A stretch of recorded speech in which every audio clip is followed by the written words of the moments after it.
Muy bien. En la última lección del módulo, nosotros estuvimos platicando de cómo va a ser posible utilizar como herramienta el filtro de Kalman y sus variantes. Específicamente el filtro de Kalman extendido por su capacidad de lidiar con sistemas no lineales, digamos que de una manera pues adecuada, para poder realizar fusión de sensores. La fusión de sensores vimos nosotros que, al menos en el contexto de robótica móvil con ruedas, ¿verdad? Y en muchos casos de robótica móvil, va a ser utilizar la información de sensores de diferente tipo, ¿verdad? Identificamos los sensores propioceptivos versus los exteroceptivos para poder combinar la información y obtener una medición robusta acerca de el estado del robot y de su entorno. No hemos hablado todavía del entorno, pero sí por lo menos del robot, que se ve representado pues por su estado o pues su pose al final de cuentas.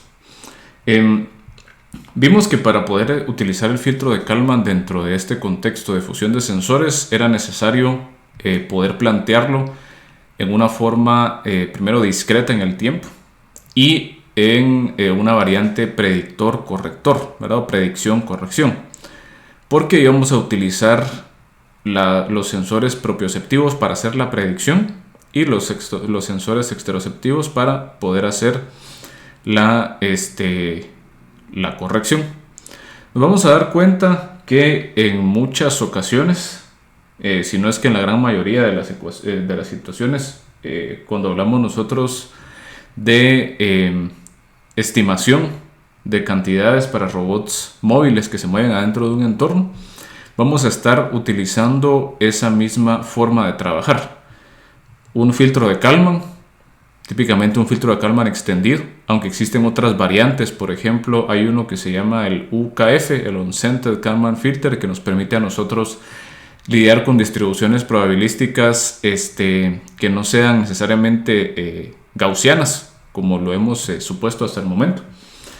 Pero al final vamos a estar nosotros planteando la predicción con cierto modelo, digamos, propioceptivo, y la corrección con algún otro modelo, casi siempre pues exteroceptivo. Y entonces los diferentes problemas que vamos a estar nosotros considerando en toda esta parte de estimación para robótica móvil van a ser solo hacerle ajustes a los modelos de predicción y de corrección, porque vamos a seguir trabajando utilizando pues el filtro de Kalman. Ojo, el filtro de Kalman no es la única herramienta que existe para poder hacer fusión de sensores. Por ejemplo, existen versiones más simplificadas que se llaman, estos son bastante comunes escucharlos en cómo se llama, en todo el asunto para drones, ¿verdad? Y vehículos autónomos, que se llaman los filtros complementarios, que son una variante sencilla de un filtro de Kalman en estado estable. Y también algunas otras variantes o digamos algoritmos un poco más generales que se podrían considerar como de alguna manera extensiones del filtro de Kalman, como es el filtro de partículas. Pero casi siempre se va a buscar mezclar la información de dos distintos modelos, relacionados a dos tipos distintos de sensores, y que al combinarlos vamos a poder crear nosotros una medición más robusta. En el último video nosotros hablamos específicamente del problema de localización, utilizando ahora robots móviles con ruedas. Al momento de tener ruedas se hace posible la odometría mediante encoders rotacionales. Esa fue nuestra cantidad propioceptiva, y utilizamos como ejemplo de cantidad exteroceptiva un GPS. Este GPS puede ser, digamos, un GPS como tal si estamos nosotros pues operando el robot en la intemperie, que podría ser el caso de un vehículo autónomo, ¿verdad? De un carro, ¿verdad? De un self-driving car. Pero también puede representar a cualquier sistema de coordenadas que tengamos nosotros disponible. Por ejemplo, puede ser un sistema de captura de movimiento dentro de algún laboratorio, algún sistema de marcas, por ejemplo, en algún warehouse o alguna cuestión así, ¿verdad? Donde ya se tenga pues idea de dónde se encuentra, ¿verdad? O bien, algún tipo de sensores que funcione similar a el GPS. Por ejemplo, hay un tipo de sensores que son como torres de radiofrecuencia que se comunican con un módulo que está encima del robot y por el time of flight logran determinar cuál es la distancia. Inclusive también se puede hacer algo similar, ¿verdad? Utilizando comunicación inalámbrica, ¿verdad? Como Wi-Fi, ¿verdad? Algunas variantes, usando también el tiempo del time of flight y utilizando puestos o beacons con una posición fija a la cual podamos nosotros referenciarnos de una manera pues absoluta. Y hay diferentes variantes.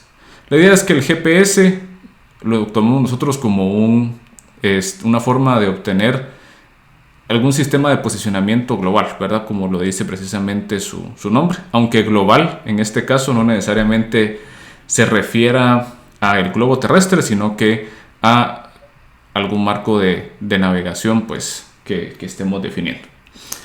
Entonces digamos que ya asumiendo que nosotros somos capaces de localizar a nuestro robot, quiere decir que ya conocemos su pose, que ya conocemos su estado. Obviamente el robot no va a estar interactuando en el espacio, ¿verdad? Sino que los robots van a estar interactuando siempre dentro de cierto entorno. Sea, por ejemplo, si estamos hablando en la intemperie, ¿verdad? Van a haber obstáculos, peatones, ¿verdad? Si estamos hablando de algún, por ejemplo, laboratorio, vamos a estar viendo también ciertos obstáculos o ciertas cosas que vamos a estar colocando en los experimentos, o inclusive en lugares cerrados con ahí sí que una disposición fija de sus componentes, o digamos con una arquitectura fija. Edificios, ¿verdad? Casas, bodegas, básicamente digamos sitios completos de trabajo. Para ponerles un ejemplo, piensen ustedes en un Roomba, ¿verdad? O sea, nosotros sabemos que este Roomba va a estar interactuando en un entorno que se va a mantener en su mayoría fijo, ¿verdad? Entonces, si nosotros ya conocemos la pose del robot, ¿verdad? Ahora coloquemos ese robot que es capaz, digamos, de encontrar su pose adentro de un entorno, ¿verdad? Muy bien, entonces vamos a considerar nosotros esa situación precisamente que les menciono, en donde el entorno, digamos que se mantiene de cierta manera pues fijo, tal que nosotros podemos generar un mapa de ese entorno. Bueno, a lo que me refiero con esto, y haciendo ya esto pues más específico, es que vamos a definir nuestro entorno. Muy bien. Este entorno, digamos que vamos a establecer que tiene ciertas paredes bien definidas. ¿No? Digamos que es un entorno pues finito, ¿verdad? Con fronteras definidas.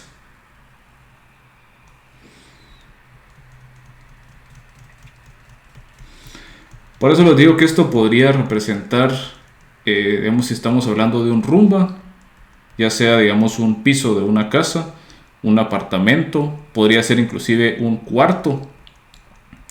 Si estamos hablando de un warehouse, ¿verdad? Estaría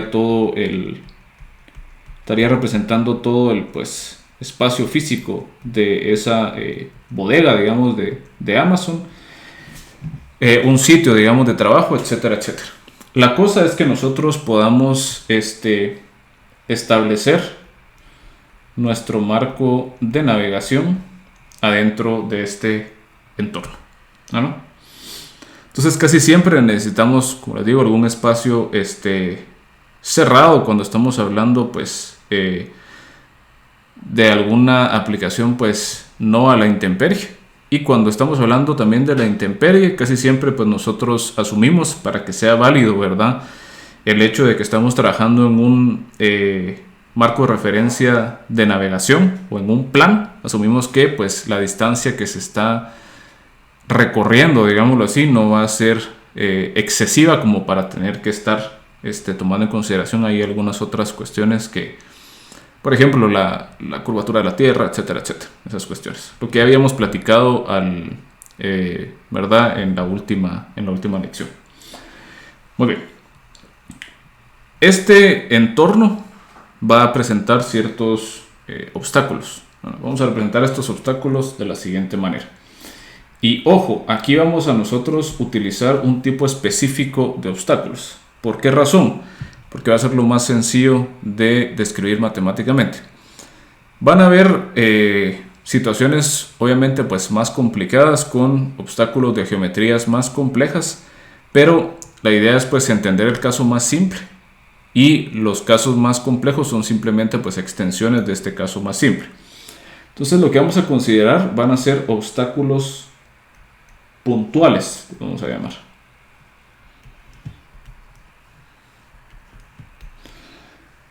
Entonces nosotros tenemos un entorno con obstáculos puntuales. El mapa entonces de este entorno va a estar descrito precisamente por estos obstáculos, ¿no? Entonces, si conocemos la ubicación de los obstáculos, la posición de estos obstáculos puntuales con respecto del marco que definimos como el de navegación, conocemos el mapa del entorno. La idea de utilizar obstáculos puntuales es que podamos describirlos completamente solo mediante su posición, ¿no? Y no hay que estar considerando la diferente geometría, diferentes orientaciones, etcétera, etcétera. Al considerar pues una forma más general de obstáculos como cuerpos rígidos, ¿verdad? Muy bien. Vamos a colocar entonces adentro de este entorno a nuestro robot móvil con ruedas.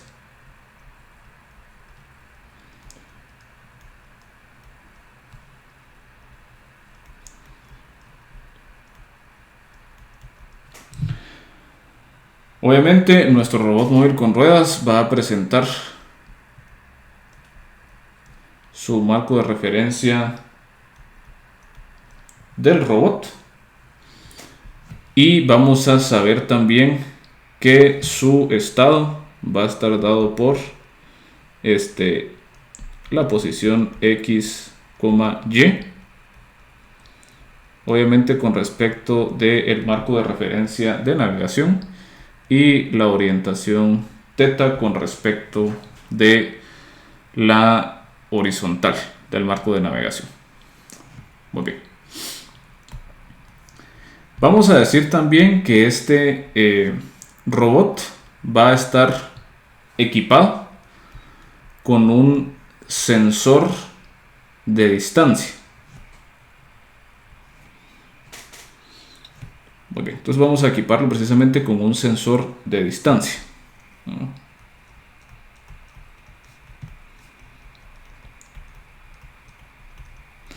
Este sensor de distancia nos va a entregar a nosotros dos cantidades.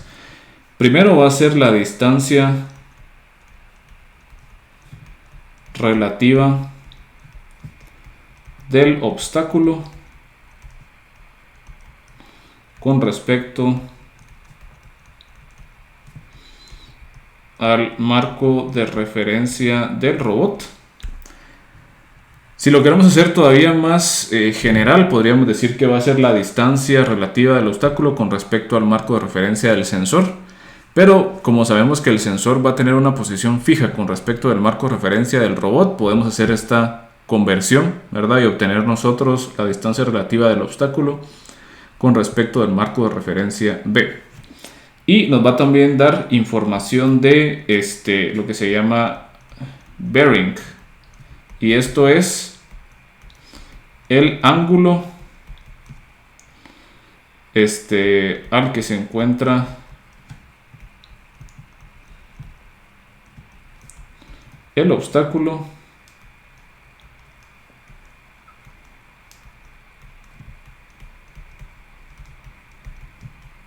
con respecto del marco del robot también.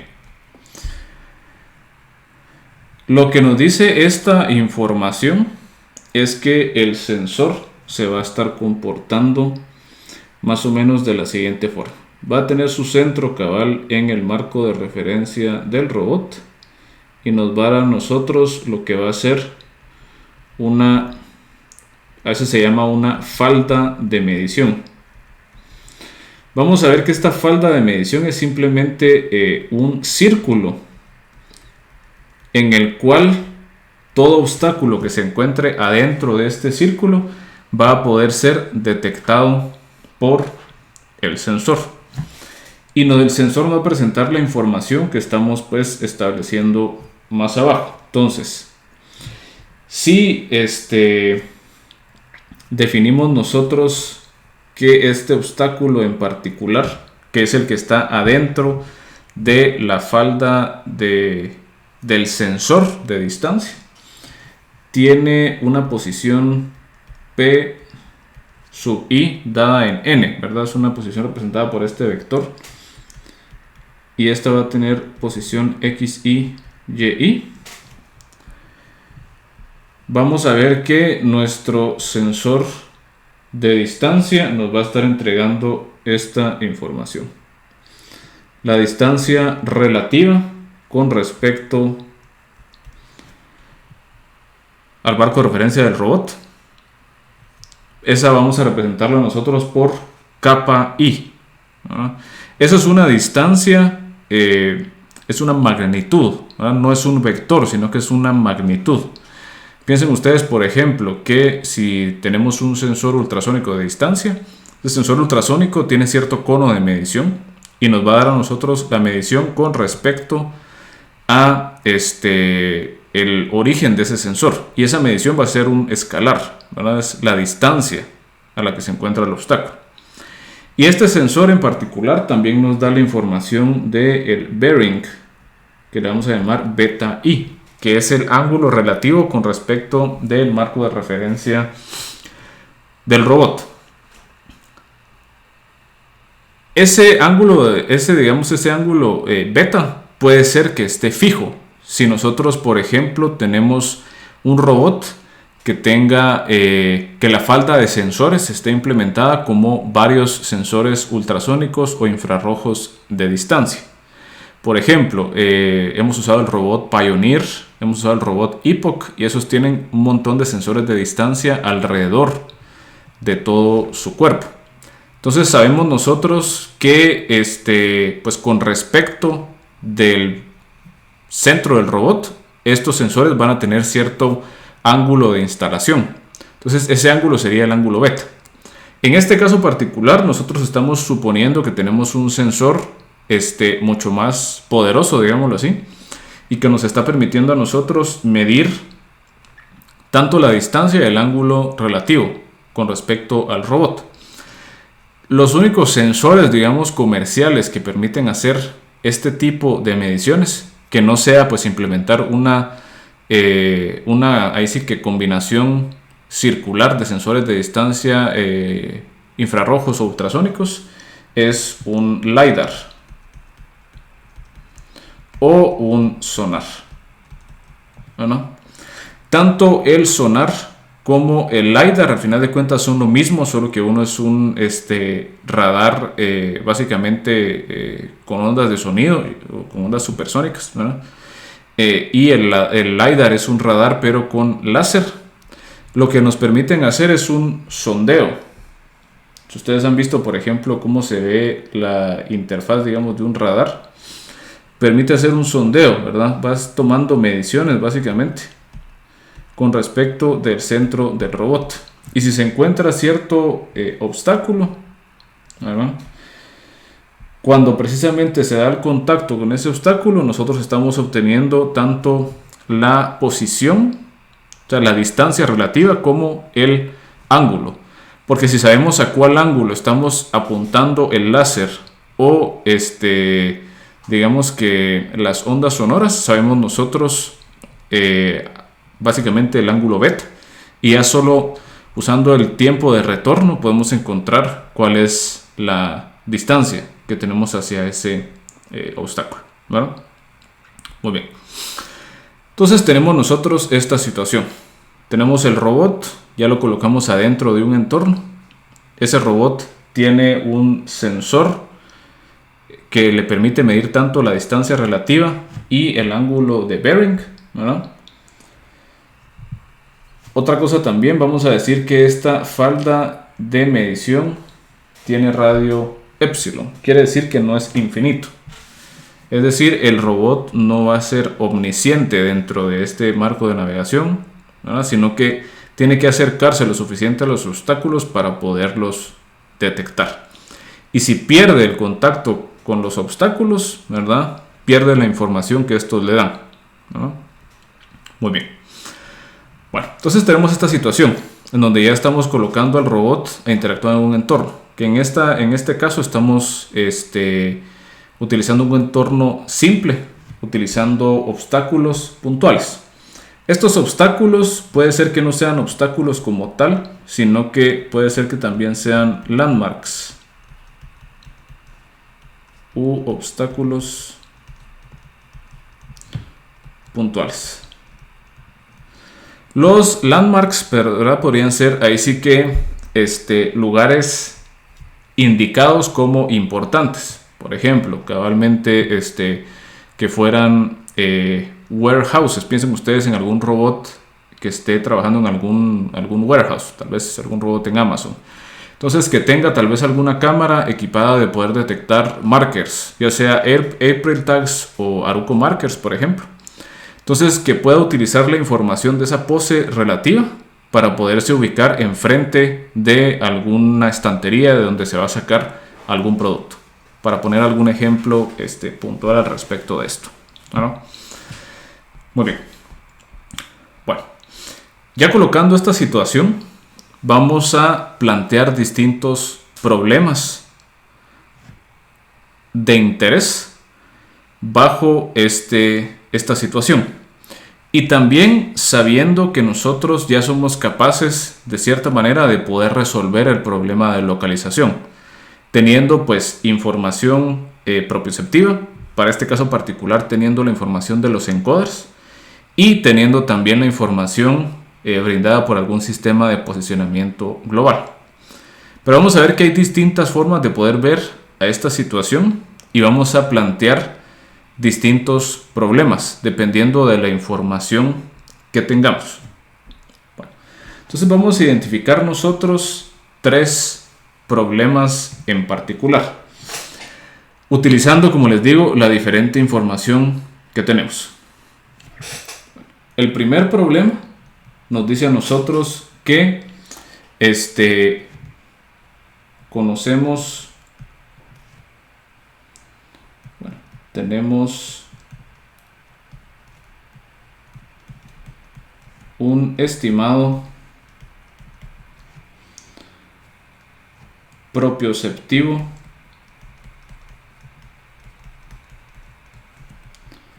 de la pose del robot, pero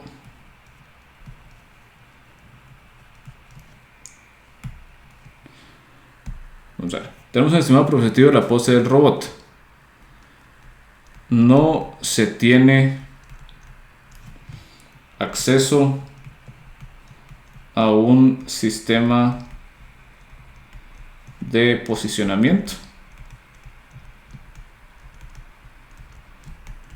pero conocemos a priori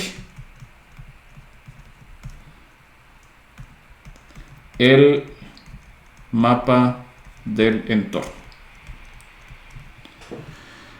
Bueno, entonces, ¿qué estamos diciendo acá? Básicamente tenemos nosotros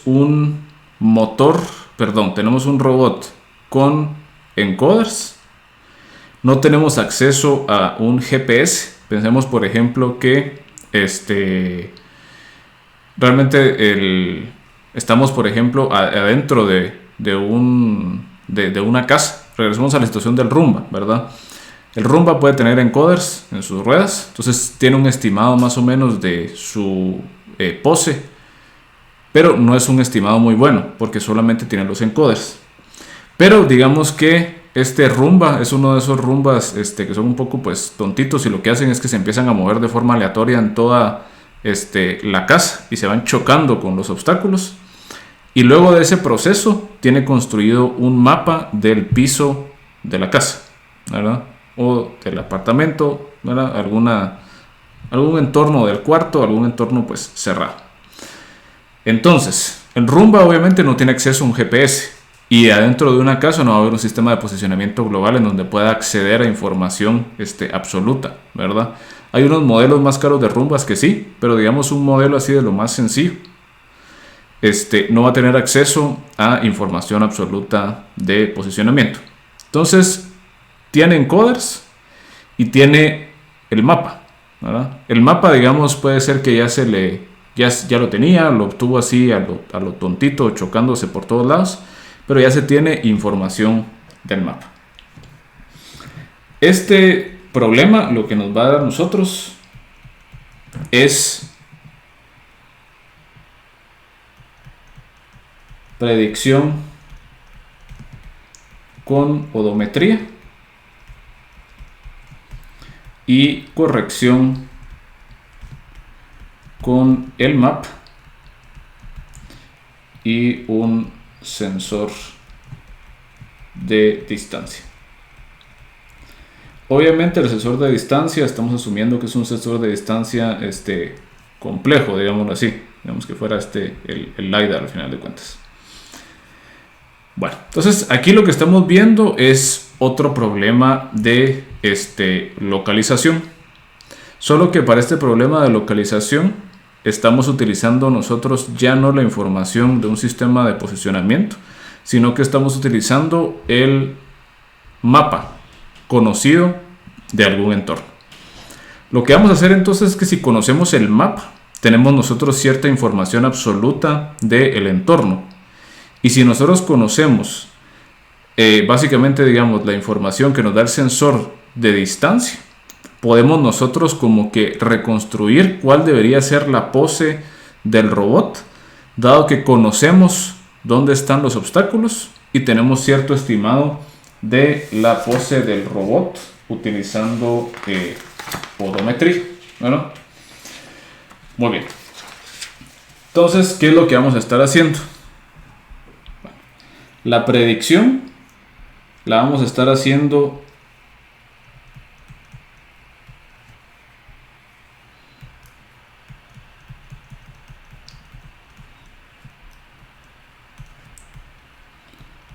con odometría. Entonces la predicción va a utilizar el modelo de odometría. Muy bien. Y la corrección va a estar utilizando el modelo del sensor de distancia, el modelo de medición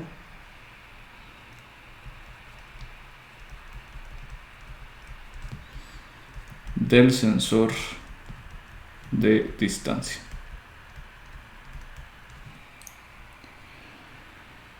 Muy bien. Entonces, vamos a colocar nosotros lo siguiente, ¿no? Vamos a decir que este modelo de corrección nos dice a nosotros que y, k va a ser igual a el vector en el marco de referencia del robot kappa y beta i. Esta medición, y vamos a ver más adelante por qué vamos a llamar de esta forma esta medición, le vamos a llamar nosotros la función g, que está dada en el marco de referencia del robot, que toma la información de la pose del robot en el marco de navegación, toma la información del iésimo obstáculo y toma también cierto ruido, ¿verdad? Gaussiano, que sabemos que pues todas nuestras cantidades ahora toman en consideración el ruido de medición. Y el modelo va a estar dado por lo siguiente: raíz cuadrada de xi menos xi1, k al cuadrado más y menos xi2, k al cuadrado. Luego tenemos nosotros el arco tangente. Obviamente esto también, al momento de implementarlo, puede ser que lo tengamos que implementar con arco tangente 2 para que básicamente podamos nosotros utilizar ángulos no solo de menos 90 a 90, sino que de menos 180 a 180. Entonces, tangente inversa de y menos xi2, k sobre xi menos xi1, k.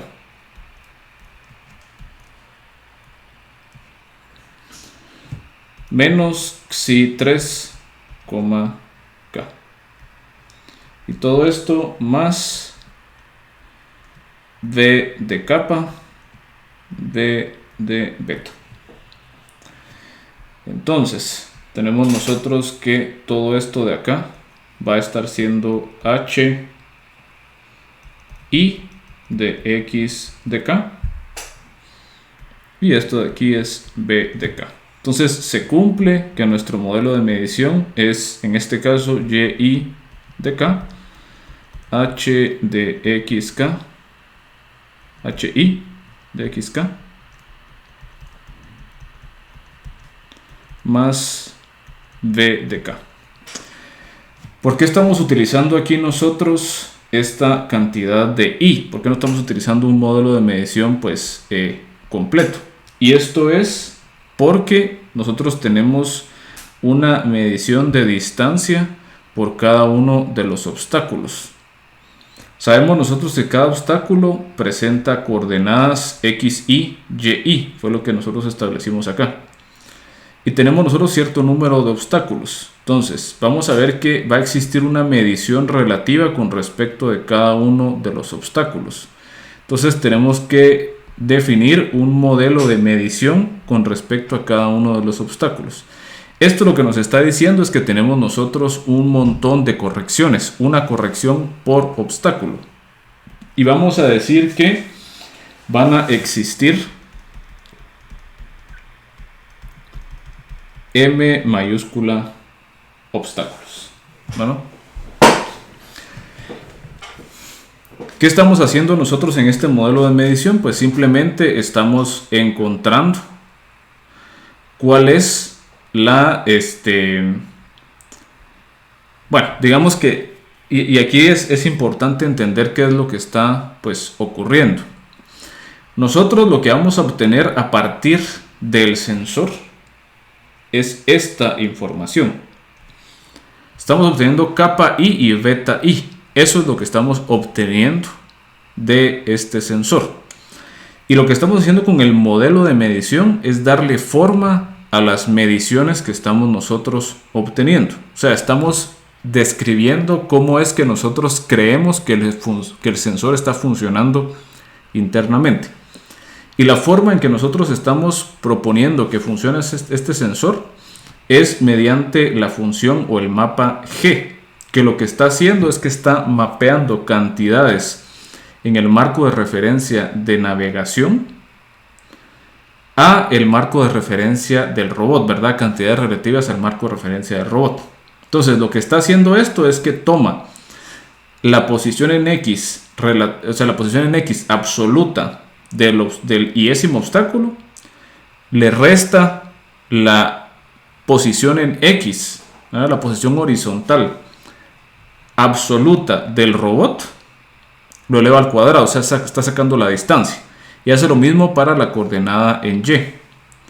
Entonces lo que estamos haciendo es que estamos sacando la magnitud del vector relativo de distancia que hay entre el robot y el obstáculo, pero está planteado en el marco de referencia de navegación. Obviamente nosotros no conocemos esta información, o sea, no conocemos, conocemos XY y YY porque sabemos cuál es el mapa. Pero obviamente solo tenemos estimados para XY1 y XY2, porque eso es lo que estamos estimando usando odometría. Y la idea es nosotros refinar la medición que obtenemos con la odometría con la información que tenemos del mapa. Para encontrar el ángulo, ¿verdad? O sea, beta I es simplemente encontrar el ángulo relativo entre el centro del robot, ¿verdad? O básicamente de la horizontal del robot con el punto que representa al obstáculo puntual y restarle el ángulo que tenemos nosotros absoluto con respecto al marco de referencia de navegación para el robot. Entonces estamos obteniendo solamente el ángulo beta. Y adicional, nosotros le estamos diciendo, estamos estableciendo que el sensor presenta ruido en la medición de kappa y ruido en la medición de beta. ¿No? ¿Para qué nos va a servir a nosotros este modelo de medición? Pues para nosotros calcular en esencia una matriz al final de cuentas CI, que va a ser pues el jacobiano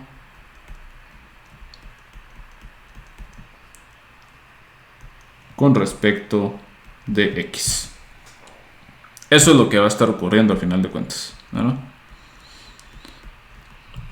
Vamos a estar calculando el jacobiano utilizando este modelo de medición para utilizarlo en el filtro de Kalman extendido.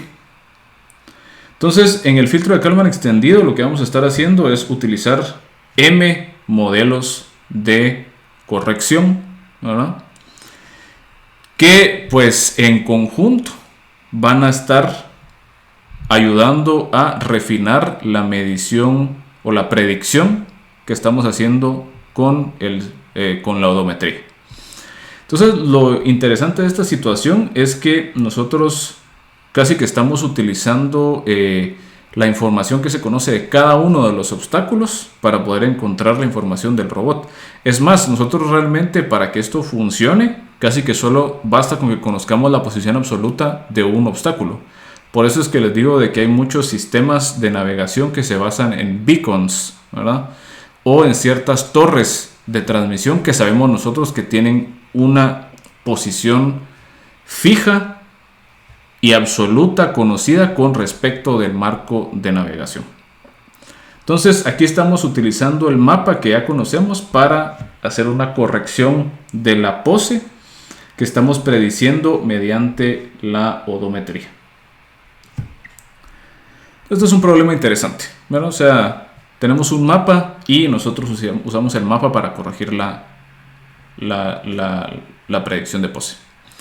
Es un problema interesante, pero poco probable de que nosotros lo encontremos en la práctica, ¿no? O sea, rara vez tenemos nosotros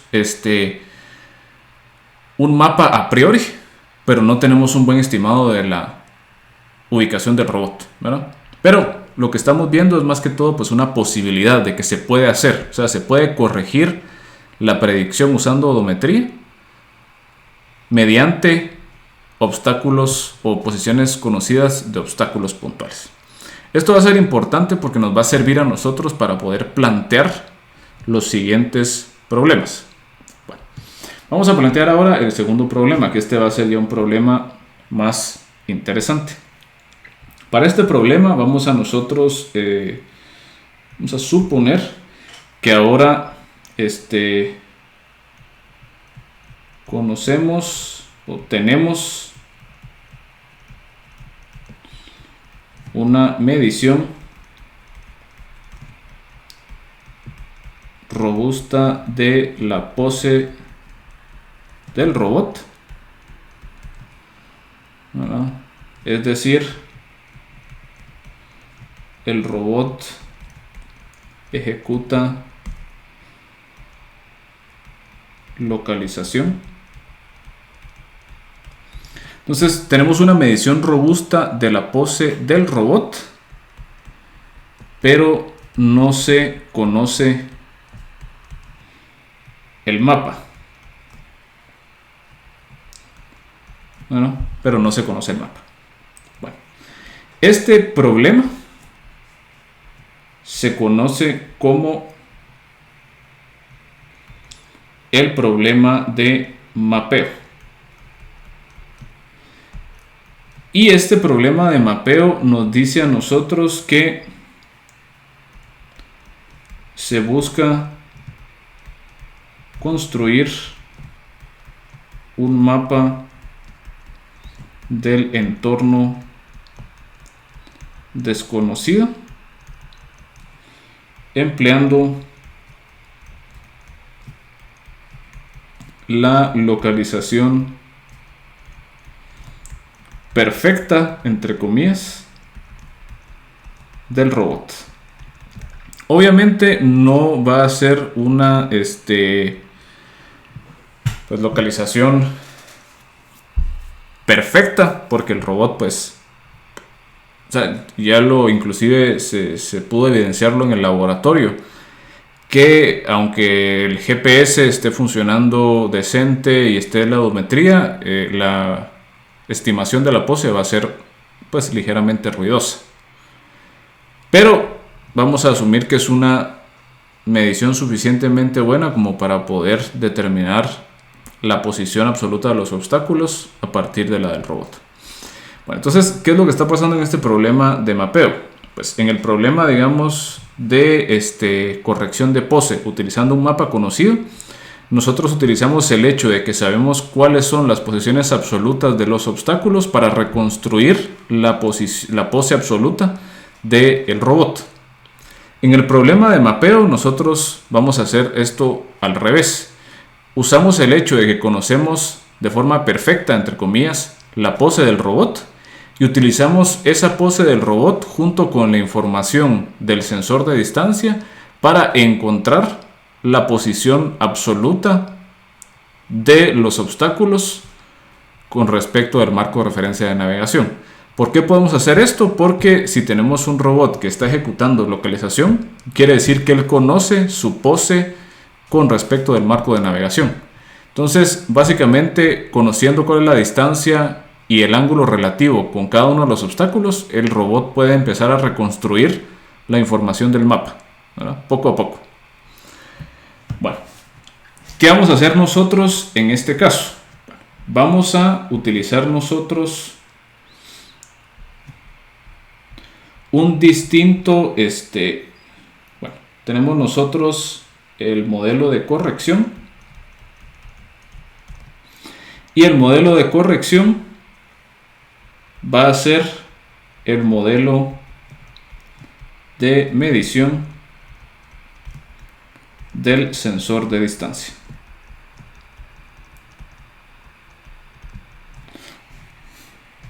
Es este que tenemos aquí arriba, ¿verdad? Con esta función que hace el mapeo de las cantidades en el marco de referencia de navegación al marco de referencia del robot, ¿verdad? Y sabemos que existe un como que mini modelo de medición para cada uno de los obstáculos, dado que pues tenemos ahí sí que varios obstáculos. Muy bien. Y para la predicción vamos a utilizar ¿qué cosa? Bueno, ya no tiene sentido que utilicemos la odometría porque nosotros ya asumimos que se está haciendo una localización.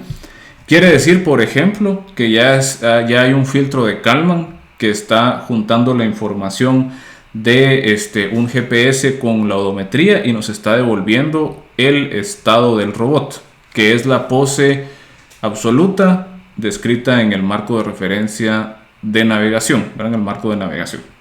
Entonces ya la predicción ya no debe ser esa, sino que ahora tenemos que replantear el problema y pensar, Bueno, ¿qué es lo que estamos tratando nosotros de estimar? En el problema anterior y en el problema de localización que platicamos en el último video, lo que queríamos estimar era la pose del robot. Entonces tenía sentido que la predicción se hiciera utilizando, ¿verdad?, el modelo de odometría, porque el modelo de odometría nos daba información acerca de la pose del robot, ¿verdad? En este caso, el modelo de medición del sensor de distancia que usábamos para corregir la odometría nos está dando también información del robot, sabiendo que nosotros conocemos el mapa. Entonces, si conocemos el mapa, podemos encontrar información del robot como relativa a cada uno de los obstáculos que ya conocemos. En esta situación es distinta, ¿verdad? Porque ahora lo que queremos estimar ya no es la pose del robot, sino que es la posición de los obstáculos, ¿verdad? No se conoce el mapa, entonces queremos nosotros estimar la posición, o sea, queremos estimar el mapa, ¿verdad? Entonces, el mapa básicamente es la posición de un montón de obstáculos puntuales. Entonces, la predicción tiene que estar relacionada con el mapa o con estos obstáculos. Bueno, la corrección también tiene que estar con respecto de estos obstáculos. Pero aquí estamos diciendo que vamos a utilizar el mismo modelo de medición del sensor de distancia.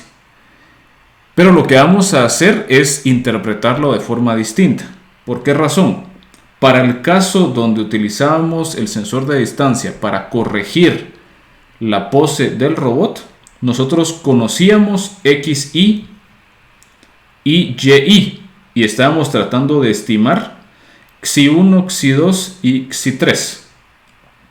Sin embargo, para el caso de mapeo, nosotros queremos estimar la posición de los obstáculos, pero tenemos la pose del robot. Entonces, si utilizamos este mismo modelo, la diferencia es que ahora ya no conocemos XY y YY, pero sí conocemos XY1, XY2 y XY3. Y estamos utilizando estos valores para poder estimar XY y YY.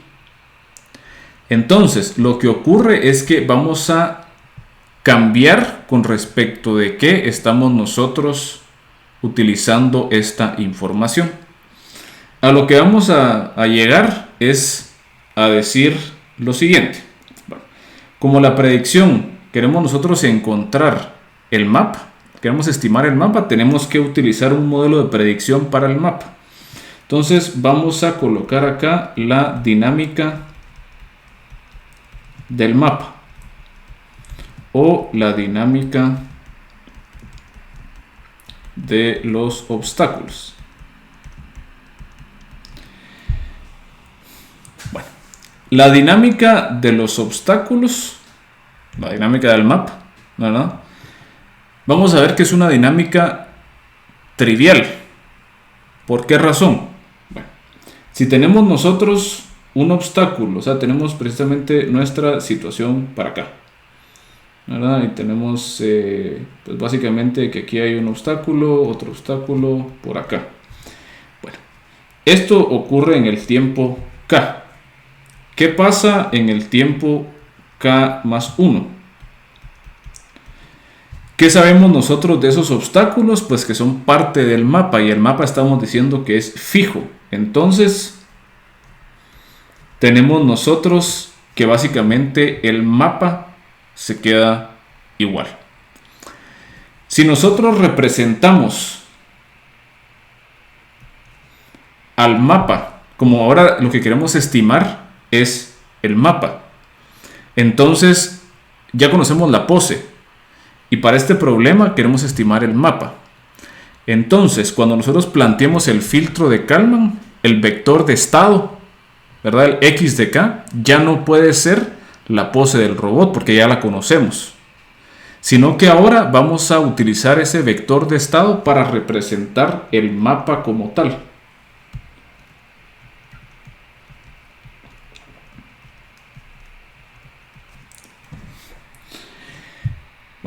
¿A qué nos referimos con este vector de estado? Pues el vector de estado va a ser la colección de puntos adentro del mapa. Este es básicamente nuestro nuevo vector de estado. ¿Por qué? Porque lo que estamos haciendo nosotros es estimar la posición de cada uno de estos obstáculos. Ese es nuestro nuevo vector de estado para este problema, ¿verdad? Para el problema de mapeo. Sabiendo esto, ¿qué podemos decir nosotros del vector xk más 1? Es decir, ¿qué ocurre con el mapa en el siguiente instante de tiempo? Nos damos cuenta que se queda exactamente igual porque todos los obstáculos son fijos. Por esa razón, nos vamos a dar cuenta que la dinámica de nuestros obstáculos es trivial. La dinámica de los obstáculos va a estar siendo xk más 1 igual a x de k. Entonces esto de acá es pues xk más 1 y esto de acá, aunque digamos que de una manera muy sencilla es x de k, u de k, que en este caso pues no tenemos, y w de k, que en este caso no tenemos. ¿Por qué no tenemos w de k? Porque nuestros obstáculos no se mueven, ¿verdad? Los obstáculos están fijos. O sea, esos obstáculos no se van a mover. Entonces no tiene sentido que le pongamos ruido porque implicaría, ¿verdad? Si hubiese ruido de proceso, que los obstáculos pueden cambiar de posición aleatoriamente. Bueno, entonces nos damos cuenta que este modelo es trivial. Obviamente ya pasándolo a lo que sería el lenguaje del filtro de Kalman, tendríamos nosotros xk-k-1 es igual a k-1, k-1, ¿verdad? Básicamente nos dice que el estimado a priori es simplemente el último estimado a posteriori que tenemos nosotros de la posición de los obstáculos. Otra gran ventaja que tenemos al saber que esto es fijo y que no se le está inyectando ningún tipo de ruido es que también hay cierta, digamos, esto es básicamente un sistema como estacionario, ¿verdad? Es un sistema que se queda en el mismo lugar. Si este es el caso, vamos a dar cuenta que también va a ser estacionaria nuestra covarianza. Entonces, tenemos también nosotros que P de K más 1 es igual a P de K. Esto en el modelo o en la parte de predicción tenemos nosotros que es P de K, K menos 1 igual a P de K menos 1, K menos 1. Esto es básicamente la predicción. Bueno, básicamente la predicción. Bueno, entonces digamos que esto está sencillo de hacer.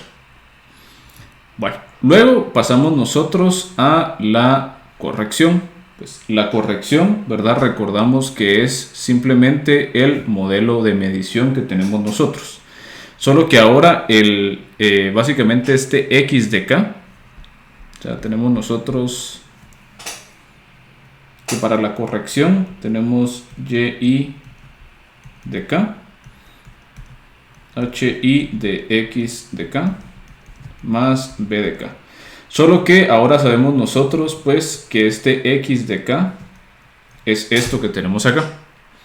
Entonces cuando saquemos los jacobianos vamos a estar viendo que tenemos que sacar la derivada, pero con respecto de xi y yi de cada uno de los obstáculos y ya no con respecto de xi1, xi2 y xi3, que hubiese sido pues para este caso que tenemos acá de la corrección, ¿verdad? O sea, esto básicamente se saca la derivada con respecto de esto de aquí, ¿verdad? Mientras que para el caso de el mapeo, vamos a estar calculando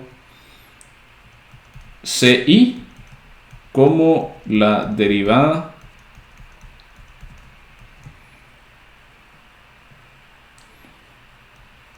con respecto de P sub I, ¿no? Básicamente, o sea, cada una de estas matrices CI va a ser esto de acá. Bueno, entonces si calculamos esa derivada, vamos a tener una expresión, esta es una expresión un poco larga, la vamos a colocar igual. Pueden verificar esto igual por aparte, no se los recomiendo, que es andar sacando un montón de derivadas ahí meras desesperantes, pero nos quedaría a nosotros lo siguiente: raíz de xi menos xi1 de k al cuadrado más yi menos xi2k al cuadrado, y arriba tenemos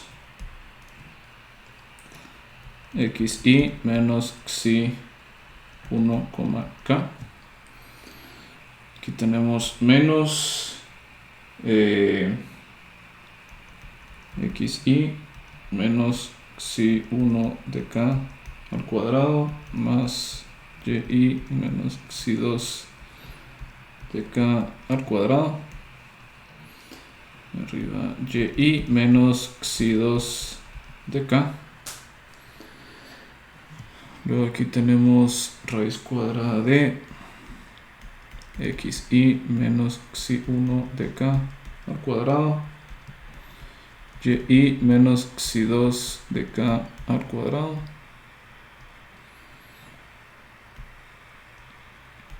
y menos xi2 de k, y finalmente xi menos xi1 de k al cuadrado más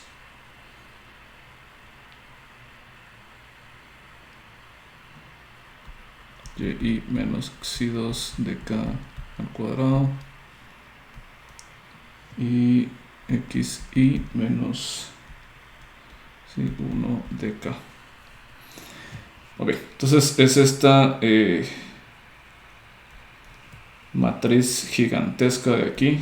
Voy a poner este de aquí más b de k.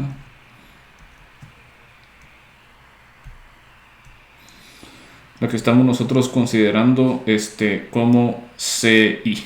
No, yo sí creo que esto lo voy a mover un poco para evitar ahí confusión.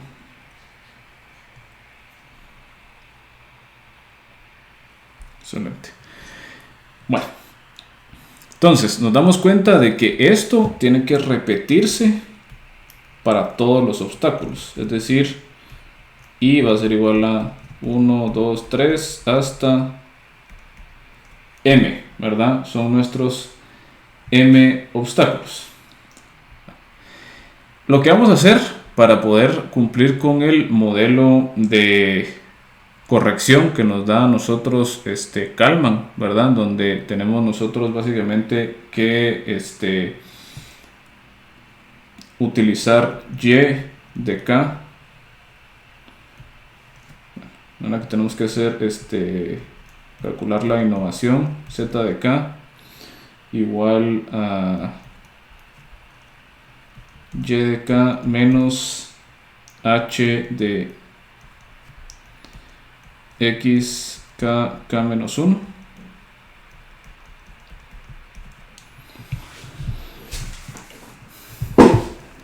Tenemos nosotros el problema de que estamos como que subdividiendo el cálculo, ¿verdad? de las innovaciones o del error, si lo quieren ver así, entre la medición y el modelo de medición, ¿no? La medición real y el modelo de lo que estamos diciendo que se está midiendo está separado en m partes. Entonces tenemos que ver alguna manera de pues poderlo utilizar, ¿no?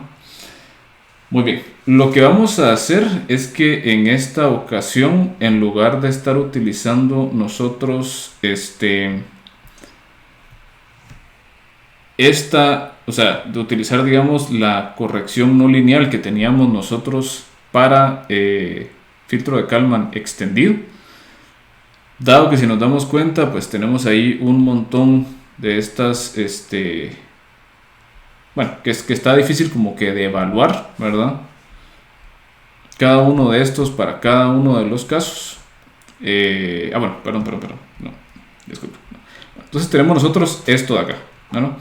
Entonces, sabemos nosotros que esto está separado en m partes y esto también está separado en m partes. Lo que vamos a hacer entonces es simplemente, pues, combinar todas estas partes. Para calcular, pues, y de k vamos a utilizar y1 de k, y2 de k, y así hasta ym de k.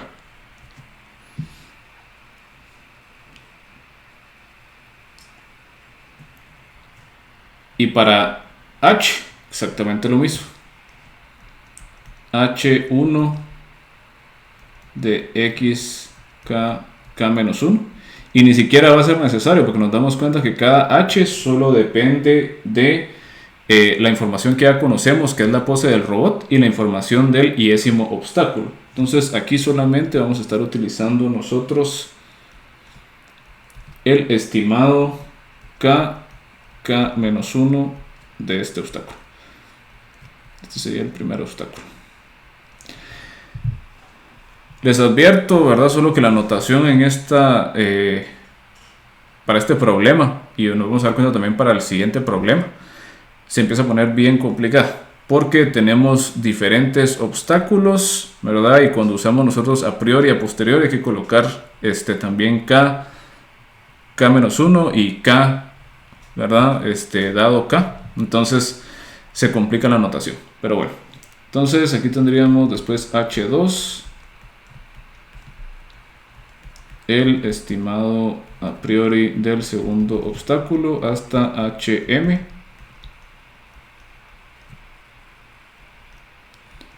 p sub m, k menos 1. Entonces construimos esto de esa manera. Bueno, luego para la parte de corrección también necesitamos nosotros calcular la matriz C. ¿No? ¿Se acuerdan ustedes que la matriz C está involucrada en el cálculo de la covarianza de la innovación? ¿No? Básicamente está involucrada para calcular nosotros, o sea, tenemos que utilizar la matriz C para calcular la matriz S y para calcular básicamente la ganancia de Kalman. Bueno, necesitamos nosotros calcular C para calcular S y para calcular L. Entonces necesitamos también encontrar C de K. Pero tenemos igualmente pues el problema que C está siendo pues separada por m partes, ¿verdad? Por m matrices C sub i. Entonces tenemos también nosotros que ver cómo construimos esa matriz C de K. Para evitar confusión voy a renombrar a esta matriz C de K como C corchete K, porque para no confundir este subíndice con el subíndice de I, ¿verdad? Entonces la matriz C de K va a ser la siguiente: C1, C2,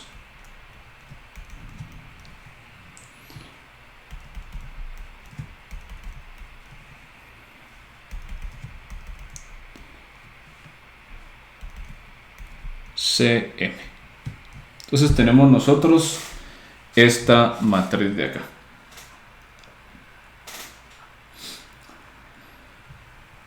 Muy bien.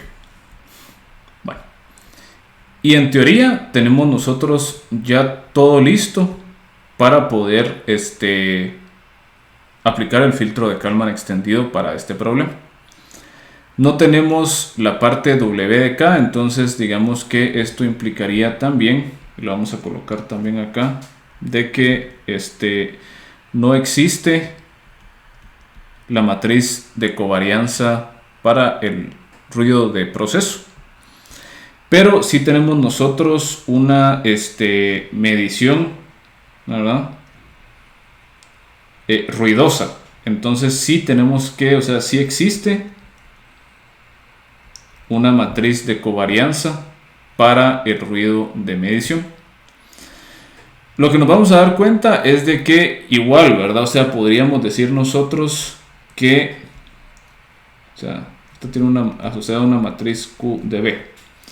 Podríamos decir nosotros que cada B sub K, digamos que es un B de I sub K, que tiene asociada una matriz QI sub B.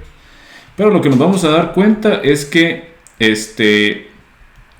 B de I sub K, ¿verdad? Es igual para todo I, ¿verdad?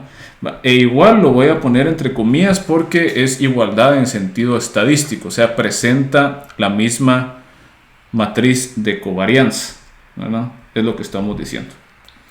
Entonces lo que nos dice a nosotros esto es que pues la matriz de covarianza que vamos a estar utilizando QB es agarrar, ¿verdad?, una concatenación de M matrices de covarianza de 2×2 idénticas. ¿A qué me refiero con esto? Pues aquí tenemos sigma de V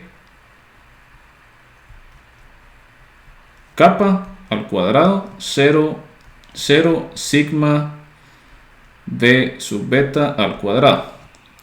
Y luego tenemos acá sigma B kappa al cuadrado sigma B sub beta al cuadrado 0, 0. Etcétera, etcétera, hasta la diagonal cuadrado sigma B sub beta al cuadrado 0, 0. Y aquí todo lo demás es 0, ¿verdad? Y esto básicamente se repite M veces.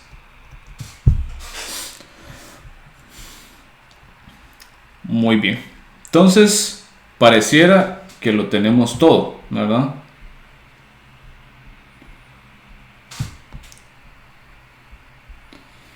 Entonces, parece que tenemos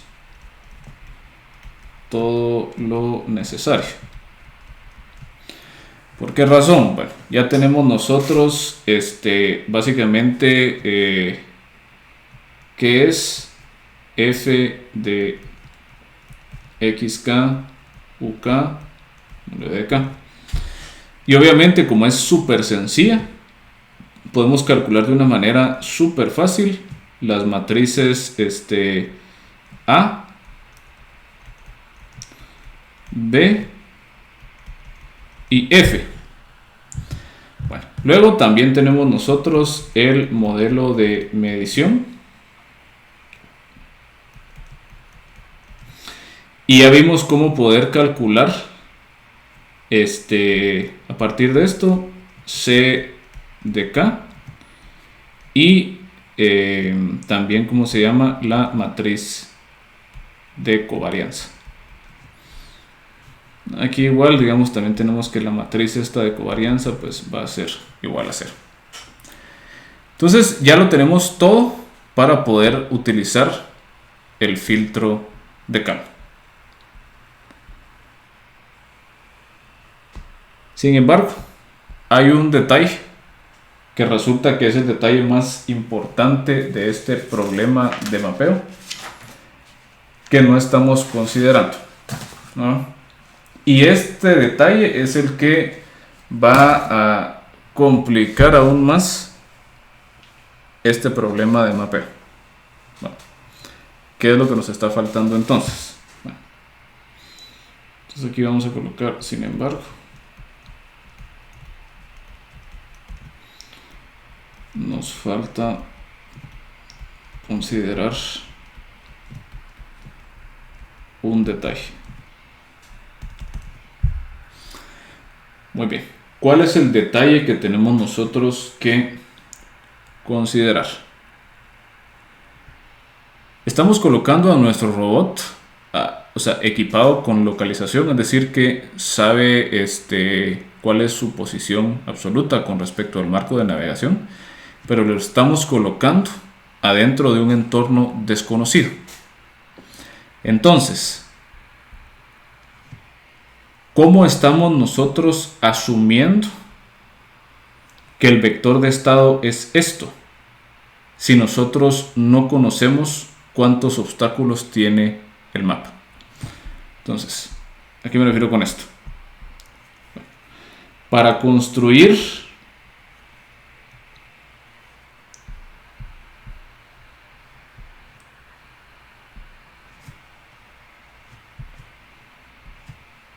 entonces aquí viene, digamos, lo importante. Para construir x de k debemos saber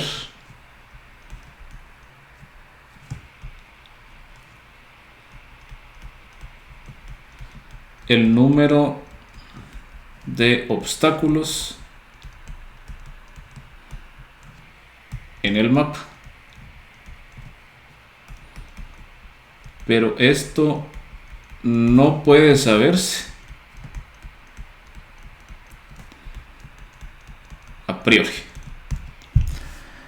Bueno, esto es un problema, digamos, teóricamente nosotros estamos bien porque ya planteamos todo lo necesario para el filtro de Kalman, pero tenemos un problema, este es un problema de implementación, ¿verdad? No tiene sentido que nosotros estemos diciendo que existen m obstáculos si parte de la solución del problema de mapeo es encontrar cuántos obstáculos hay y hacer el mapa. Entonces estamos asumiendo demasiada información a priori para poder plantear el modelo de predicción y de corrección. Nosotros no sabemos esto. Es más, cuando nosotros iniciemos, vamos a tener que nuestro estimado del mapa está vacío. O sea, empezamos con un vector de estado vacío. Entonces ahí se complica la situación porque nosotros no conocemos absolutamente nada del mapa. Y parte de lo que estamos haciendo en el modelo requiere cierta información a priori. ¿Qué información a priori estamos nosotros suponiendo? Pues que tenemos el número de obstáculos adentro del mapa. Eso no se conoce. Segundo, estamos también asumiendo de que podemos discriminar entre los obstáculos, ¿verdad? Es decir, yo sé que el X y Y del obstáculo 1 pertenecen al obstáculo 1. Pero ¿cómo estamos haciendo esa asociación? ¿Verdad? Hay que tener alguna manera de poder discriminar si las mediciones que estoy haciendo con mi sensor pertenecen al obstáculo 1 o pertenecen al obstáculo 3 o al obstáculo 125. O sea, ¿cómo hacemos eso? O sea, ¿cómo hacemos esa correspondencia de la información? Y esos son los detalles prácticos del problema de mapeo que tenemos que resolver. Bueno, para empezar tenemos que resolver este problema, ¿verdad? Que es que nuestro vector de estado inicia vacío y que no conocemos nosotros a priori el número de obstáculos que vamos a estar encontrando en el mapa. Entonces, lo que vamos a estar haciendo para resolver este problema es que cada vez que se encuentre o que el robot encuentre un nuevo obstáculo, y vamos a poner este nuevo con una nota, ¿verdad? Para saber que es nuevo, ¿verdad? Cada vez que el robot encuentre un nuevo obstáculo, entonces se debe aumentar el vector de estado mediante el siguiente mapa, que le vamos a llamar un mapa de inserción, básicamente. Y lo que nos dicen nosotros es lo siguiente: tenemos nuestro estimado a posteriori, y vamos a llamarle un estimado a posteriori nuevo, porque vamos a utilizar básicamente el estado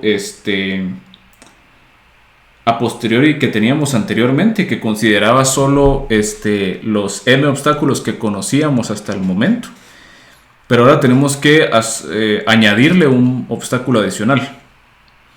Entonces lo que se va a hacer es que vamos a hacer en esencia lo siguiente. Vamos a decir que este vector, ¿verdad?, de estado, vamos a hacer una operación de append, ¿verdad?, lo que se hace en programación como un append. Vamos a agarrar el valor o los valores actuales del vector de estado, es decir, aquí es la información de los obstáculos que ya conocemos, y le vamos a insertar abajo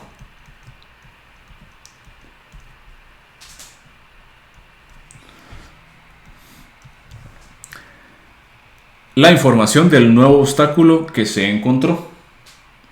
Bueno, esta forma de inserción se va a hacer de la siguiente manera, porque si se dan cuenta, o sea, es un poco igual, como que aquí estamos igual asumiendo mucho, ¿eh? Porque, o sea, ¿qué estamos estimando? Esta cantidad. Pero entonces, ¿cómo podemos estimar esta cantidad que ni siquiera podemos saber de dónde es? O sea, sí sabemos a qué representa, que representa la posición del 10º obstáculo, que es un nuevo obstáculo que nosotros encontramos. Pero no conocemos absolutamente nada de esto, ¿verdad? Porque es la primera vez que lo encontramos, entonces no podemos decir, pues, o sea, queremos encontrar esa información, no la tenemos.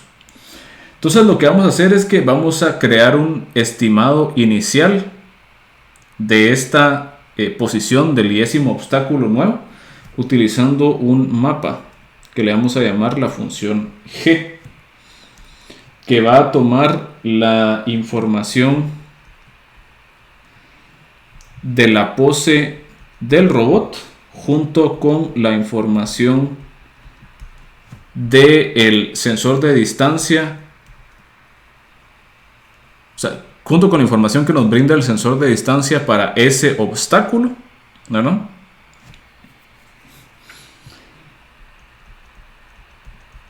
Y eso se lo estamos agregando a la información que nosotros pues ya conocemos. Entonces esto, digámoslo así, es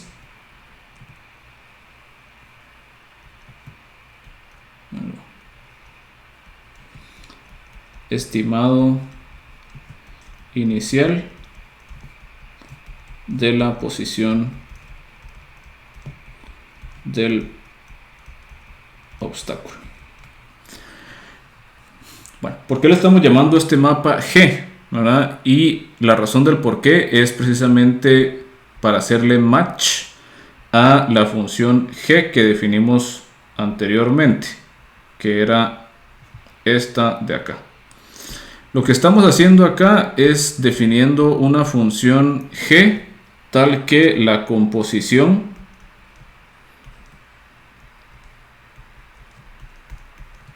¿verdad? Nos queda a nosotros básicamente la identidad, si lo quieren ver así. O dicho de otra forma, que G es igual a la inversa, o sea, G mayúscula es igual a la inversa de G minúscula. Bueno, o sea, se cancelan entre sí. Eso es lo que estamos diciendo con esto. Muy bien. Igual, por motivos de notación, vamos a llamar a este mapa de inserción utilizando la letra Y, de esta forma.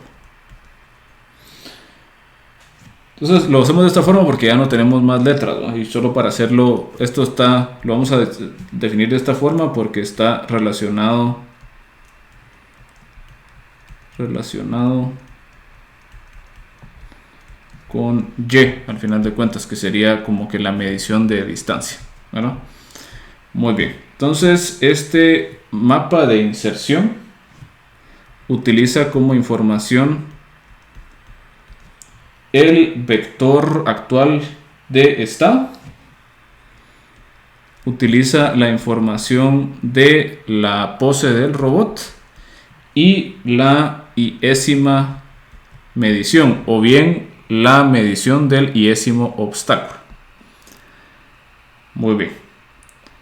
Bueno, ¿qué es ese mapa G? Ahorita lo vamos a definir. Solo quiero definir básicamente a qué nos referimos con nuevo obstáculo. Bueno, un nuevo obstáculo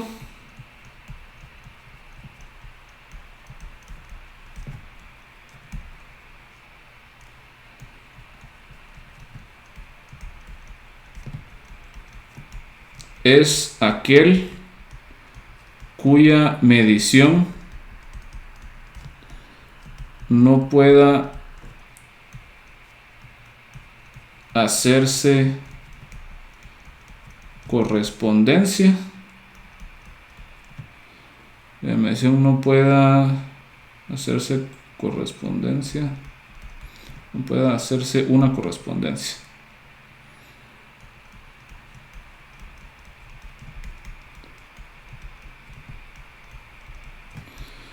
Con la medición de con la posición de un obstáculo previo. Bueno, ¿a qué nos referimos con esto? Lo que vamos a hacer es que vamos a ir buscando, ¿verdad? O básicamente sondeando a todos los obstáculos que ya conocemos que están adentro del vector X. Bueno, vamos a ir viendo básicamente cuál es, o sea, en este vector X tenemos nosotros las mediciones de los vectores P, ¿verdad? Entonces lo que vamos a hacer es que vamos a comparar este estimado de la posición del iésimo obstáculo. Y podemos nosotros, por ejemplo, usar una norma. Sería la forma más sencilla, ¿verdad? Para poder calcular cierta tolerancia de error. Entonces utilizamos la norma para comparar, ¿verdad? Este estimado que estamos haciendo del obstáculo con los estimados que tenemos de obstáculos previos. Si la norma es suficientemente pequeña, yo puedo asociar a que esta medición que estamos haciendo corresponde a un obstáculo previamente visto. Si ese es el caso, entonces yo ya utilizo esa medición adentro del modelo de medición para la corrección y lo calculo, calculo digamos el H correspondiente, el C correspondiente, ¿verdad? El Z correspondiente, etcétera, etcétera. Bueno, sin embargo, si al hacer esa comparación, ¿verdad? Yo ya hice la comparación con todos los obstáculos y ninguna medición o ningún estimado, ¿verdad? De esa posición del obstáculo coincide con algún obstáculo previamente visto, entonces ya se toma en consideración como un obstáculo nuevo, ¿no? Entonces ya se agrega, ya se hace la inserción. Obviamente cuando hacemos la inserción también vamos a estar de forma implícita diciendo que m va a ser igual a m más 1. O sea, el valor anterior que teníamos de todos los obstáculos se va a ver incrementado por 1. Muy bien. Entonces, un obstáculo es aquel cuya medición no puede hacerse correspondencia con la posición de un obstáculo previo. Entonces, a eso nos estamos refiriendo. Hacemos un sondeo de todos los obstáculos que ya conocemos y comparamos este estimado con esas posiciones. Si este estimado cae adentro de cierta tolerancia de alguna medición previamente hecha de alguno de los obstáculos, entonces decimos, bueno, esta medición corresponde a un obstáculo que ya vimos. Entonces se utiliza para la corrección de ese obstáculo. Sin embargo, si al hacer toda la comparación se ve que no hay ningún obstáculo previo que le haga match a esta información, quiere decir que es información nueva, entonces hay un nuevo obstáculo. Entonces se añade, o sea, se incrementa el vector de estado utilizando el mapa de inserción. Bueno, tenemos todavía que definir algunas cuestiones adicionales. Para empezar, ¿qué es la función G? La función G, como les digo, es el mapa inverso de la función G mayúscula. Entonces, agarramos como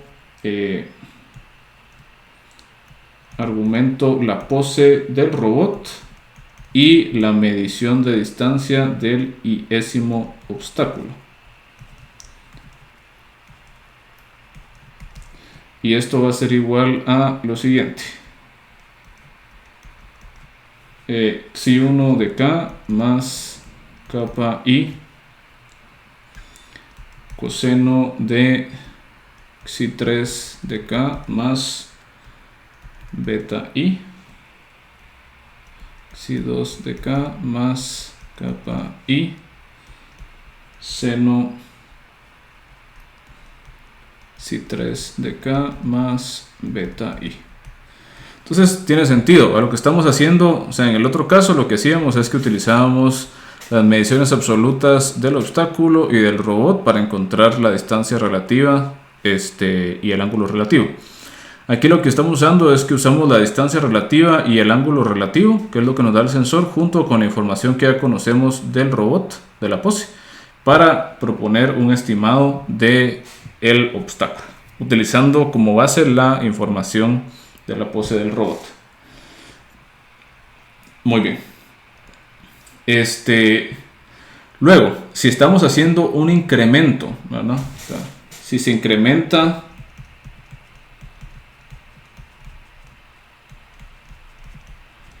X, debe incrementarse también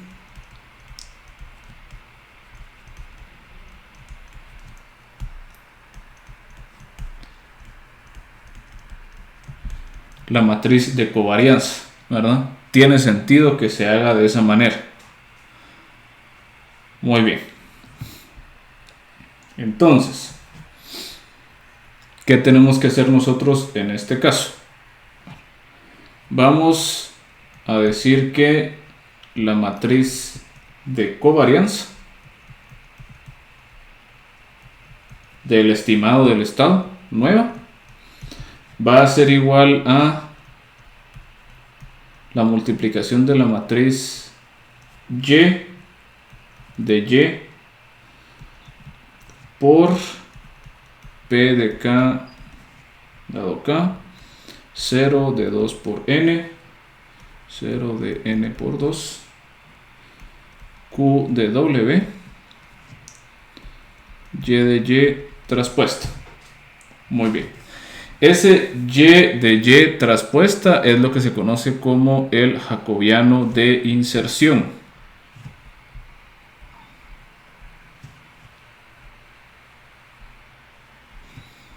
Entonces, esto de aquí se llamaba mapa. Bueno, ya tenemos nosotros aquí el mapa de inserción. Y ahora tenemos nosotros que Y de Y es el jacobiano de inserción. Jacobiano de inserción. Muy bien. Entonces definamos las cantidades. Bueno, QW va a ser igual a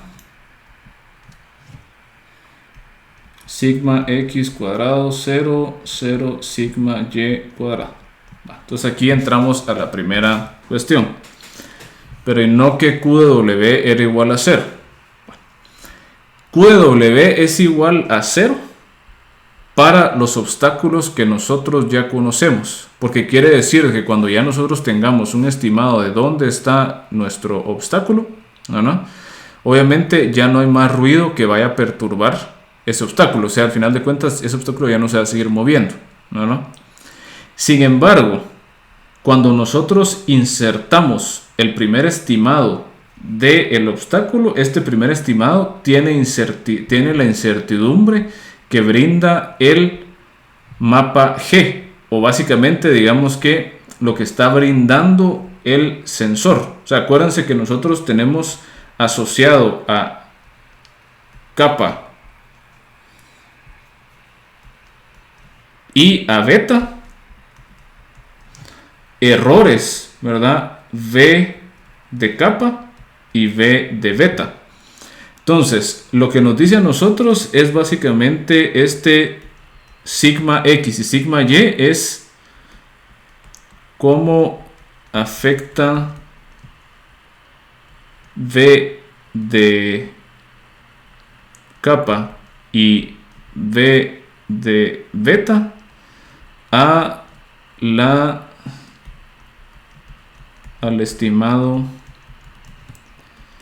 inicial del nuevo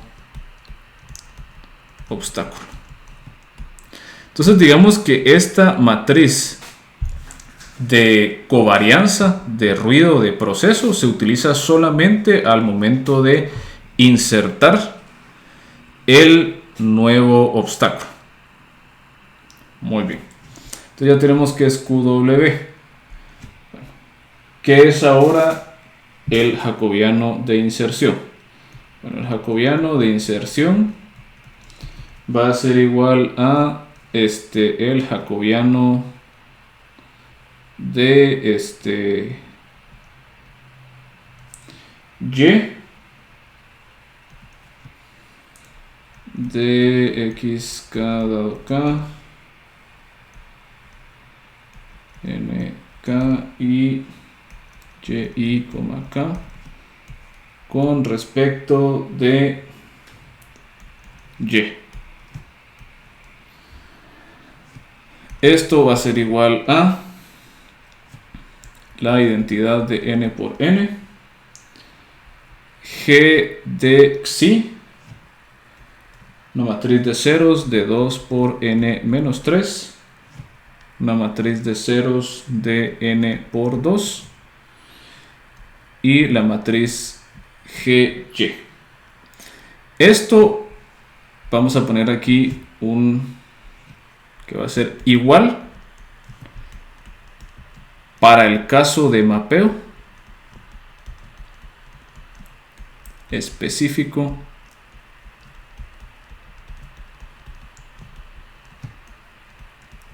de mapeo. Bueno, para el caso específico de mapeo vamos a ver que esta matriz se convierte en la identidad de n por n, 0 de 2 por n, 0 de n por 2 y gy. Bueno, hace falta ya las últimas cantidades. Tenemos nosotros g de xi, que va a ser igual a el jacobiano de g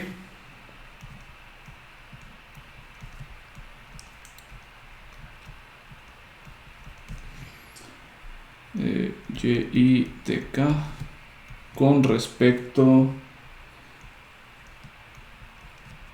de xi.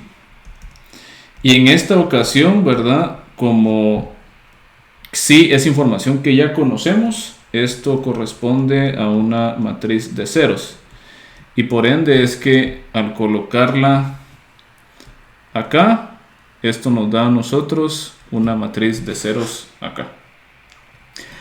Obviamente aquí estamos haciendo, básicamente estamos siendo previsores, porque esto va a ser parte de otro problema más complicado, ¿no?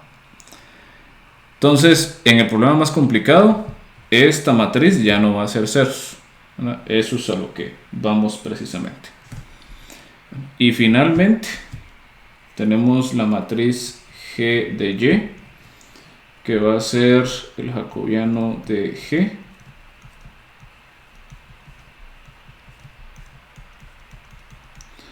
pero con respecto a y. Y esto es el coseno 3, K, beta I, seno 3, K más beta I menos kappa I seno beta I kappa I coseno de beta I.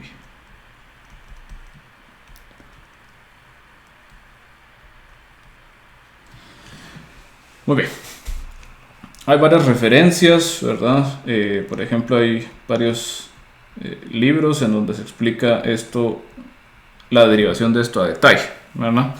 Por ejemplo, hay un libro muy bueno que les hago referencia en las notas de clase para este módulo, que se llama Probabilistic Robotics. Ese es un libro de Sebastian Thrun, ¿verdad? Que él es de unos investigadores que trabajaron mucho en problemas de mapeo y localización, y que fue del equipo de Stanford que lideró el proyecto del carro autónomo que fue ganador en la DARPA Urban Challenge, ¿verdad? Que precisamente era fue, digamos, una de las competencias que inició toda esta área de investigación de vehículos autónomos. Luego él se fue a trabajar en Google en la parte también de vehículos autónomos, ¿verdad?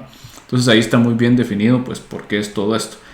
Si se dan cuenta es un relajo, ¿verdad? Que si es un algoritmo que tiene un montón de partes que se están moviendo, ¿verdad? Y lo que es precisamente complicado es la parte de la implementación, en donde tenemos que ir dinámicamente insertando los nuevos obstáculos que vamos obteniendo, porque obviamente al hacer esa inserción tenemos que tenemos que hacer una inserción también en la matriz de covarianza, y esta covarianza tiene que tomar en consideración la incertidumbre, ¿verdad?, de ese primer estimado, ¿verdad?, y cómo es que se está inyectando con la información que ya tenemos nosotros previamente pues calculada. Lo interesante de esto, ¿verdad?, y vamos a regresar a este punto cuando veamos el siguiente problema pues más complejo, es que esta matriz de covarianza va a tener cierta estructura diagonal, porque tenemos diagonal por bloques, porque tenemos que estas matrices de acá son 0. Entonces vamos a ver que como que lo que está ocurriendo aquí es que pues y de y multiplica a p y luego se multiplica por y de t, que es simplemente pues una propagación de un gaussiano que está dentro de cierto mapa, ¿verdad? Ese mapa lo estamos nosotros linealizando, pero al linealizarlo, ¿verdad?, hay un montón de piezas móviles que son las que estamos calculando pues por partes acá. Muy bien. La última cosa que hace falta, ¿verdad? Bueno, aquí nos hace falta una cosa también, que es que tenemos que definir n es el tamaño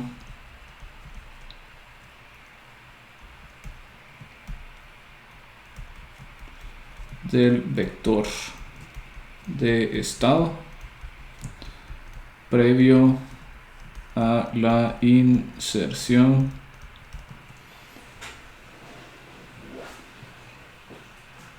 vamos a ver del nuevo obstáculo.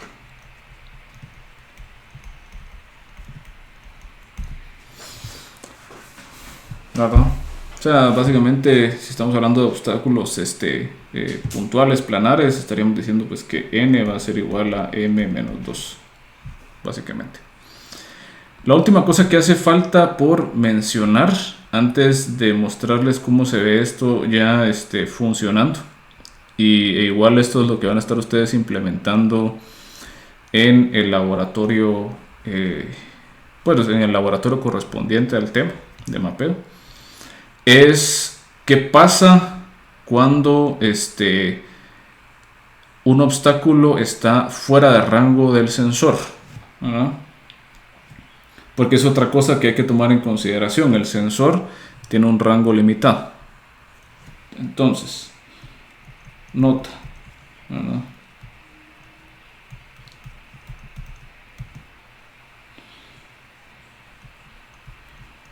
Cuando el obstáculo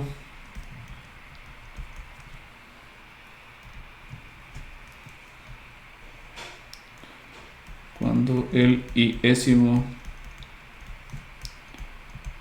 obstáculo salga del rango epsilon del sensor de distancia,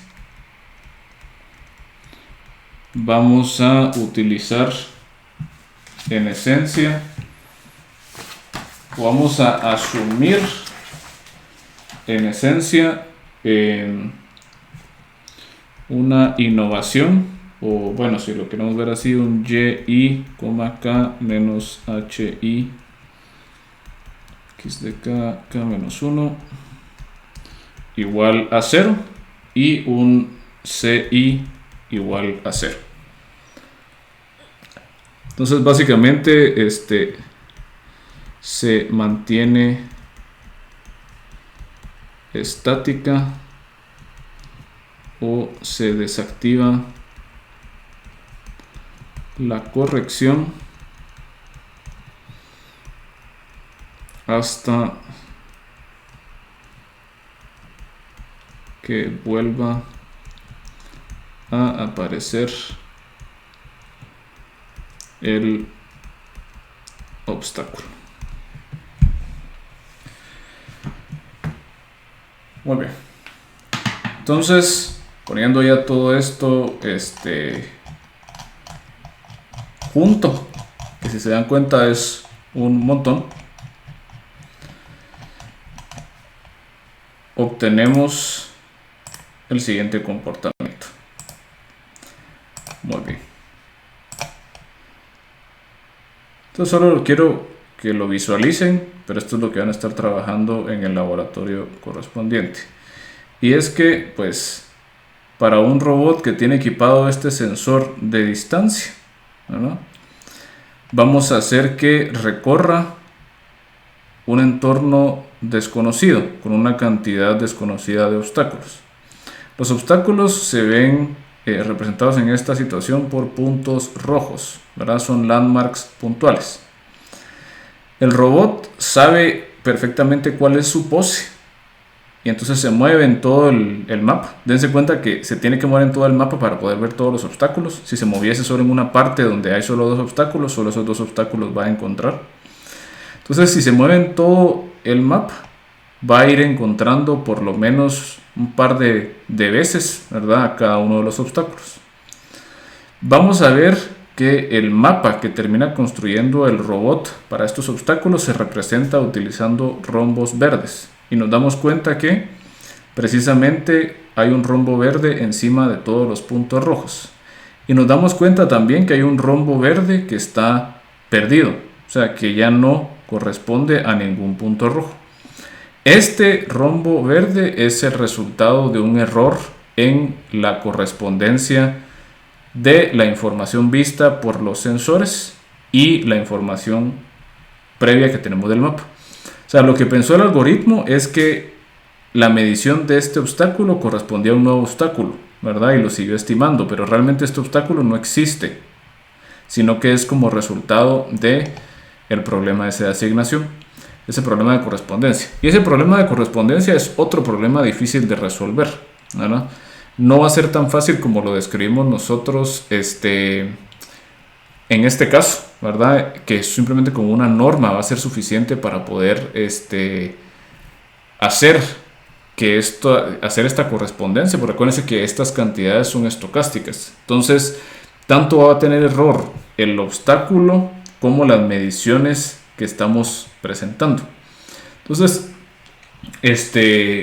hay opciones para hacerlo. Nosotros no vamos a entrar mucho a detalle en esto, ¿verdad?, porque ya es meterse a otras cuestiones y ya complicarnos más la vida.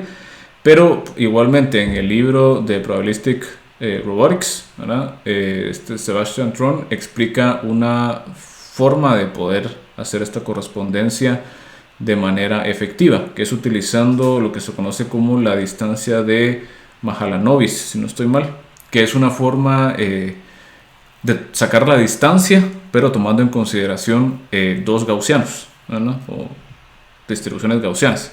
Entonces, eso permite tomar en consideración la dispersión que hay de los datos, dados estos errores gaussianos. Pero esta implementación de mapeo está utilizando el algoritmo con una correspondencia utilizando normas y tolerancias y funciona relativamente bien. Muy bien. Entonces, ya tenemos nosotros el problema de qué ocurre cuando tenemos un estimado más o menos de la pose, pero conocemos el mapa. Pues podemos nosotros corregir la pose. Y ya tenemos que si conocemos perfectamente la pose, podemos encontrar el mapa. Entonces, si no tenemos el mapa, podemos encontrarlo usando la pose. Y si tenemos el mapa, podemos nosotros encontrar la pose utilizando el mapa. La pregunta es, ¿será que podemos combinar ambos problemas? Es decir, ¿será que yo puedo simultáneamente utilizar la pose para encontrar el mapa y usar el mapa encontrado para corregir la pose? Y la respuesta es, sí existe una forma. Y ese va a ser nuestro problema número 3, que vamos a platicarlo en el siguiente video, que corresponde a el problema de SLAM y que es simultaneous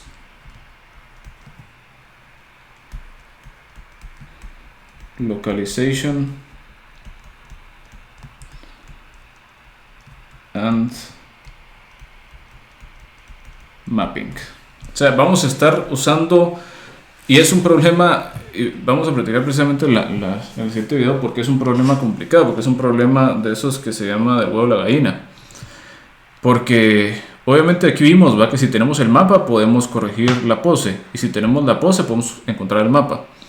Pero ¿cuál viene primero, va? Si cuando hacemos nosotros el problema de SLAM, queremos corregir la pose con el mapa, pero ese mapa lo estamos construyendo con la pose, pero la pose depende del mapa, pero el mapa depende de la pose. Entonces, ¿será que es posible plantear el problema? O sea, sí se logró encontrar una forma con el filtro calma, y hay otras formas también más eficientes. Por ejemplo, hay un algoritmo una implementación de SLAM mediante un algoritmo que se llama FastSLAM, que utiliza pero un filtro de partículas, ¿verdad? Vamos a platicar en el siguiente video la solución que se dio con el filtro de Kalman extendido, que fue de las primeras soluciones propuestas para el problema de SLAM. Vale.